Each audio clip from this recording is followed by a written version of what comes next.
Ниту мир најде, ниту даде.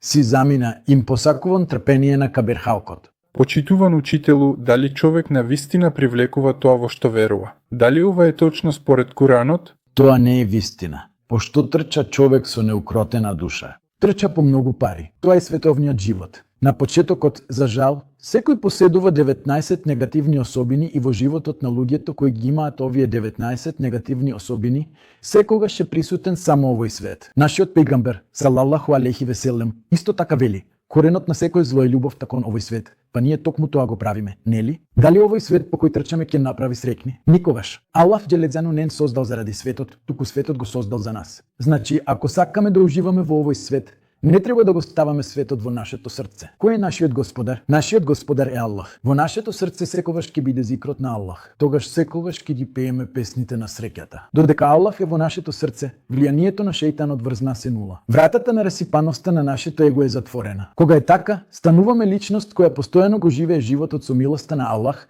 е среќна и прави други среќни. Токму затоа османлиите рекле: направи среќни и биди среќен. Но ако некој не сака да биде таква личност, ако сака да биде среќен, законот е јасен. Направи среќни и биди среќен. Како што рекол нашиот пегамбер: колку кафтиња, толку леп. Аллах да е задоволен.